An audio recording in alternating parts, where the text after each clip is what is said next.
जिल्लत की मौत मरा। एक और पगलाया था जिसका फिरौन नाम था, उसने भी खुदा होने का दावा किया था। तो अल्लाह ने उसे बहरे कलज़म में दरिया में डुबो के मारा और उसकी डेड बॉडी को अल्लाह ने अब तक जो है दुनिया की इबरत के लिए रखा हुआ है म्यूजियम में मिस्र के। तुम जी का भी बदा निकाले तक न आया, हम तेरी डेड बॉडी को महफूज रखेंगे कयामत तक ताकि दुनिया इबरत पकड़े। जो अपनी औकात भूलता है उसका अंजाम ये होता है। बेशक। ओ अमरोहा के लोगों, अगर अल्लाह ने तुम्हें कुछ दौलत दी है तो तुम्हारा भेजा नहीं सड़ना चाहिए। पगलाओ मत, अल्लाह देने पे भी कुदरत रखता है और छीनने पे कुदरत रखता है। इन्नल्लाह अला कुल्लि शैइन कदीर। बेशक, सुभान अल्लाह। कौम आद और कौम समूद का नाम सुना है? पढ़ लो कुरान शरीफ। कौम समूद जैसी कोई कौम अल्लाह ने ताकतवर दुनिया में नहीं पैदा की। कितने ताकतवर थे पता था आपको?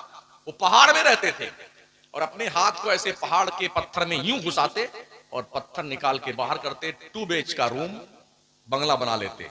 ये वेटिंग हॉल है, ये मेहमान खाना है, ये फैमिली क्वार्टर है। ऐसे हाथ डालते पत्थर निकाल लेते। इतने ताकतवर थे।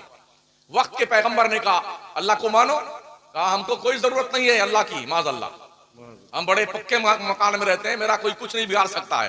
अल्लाह ने जिब्रील से कहा जिब्रील जा इनको इनकी औकात बता। जिब्रील आए, एक छोटी वाली उंगली, इसका ये ऊपर वाला पोर शहर के किनारे यूं रखा और पूरे शहर को उठा ले गए आसमान के करीब, ऐसे उल्टा करके पटक दिया। उनका 2 BHK का बंगला उनकी कब्र में तब्दील हो गया। सारे मर गए, खरीद सारे मर गए। हाँ जी, पता ही नहीं चला उनको, सब औकात भूल गए। कौम आद को देखिए, वो भी अल्लाह की मुनकिर थी। अल्लाह ने उन पर आंधी का अजाब भेजा।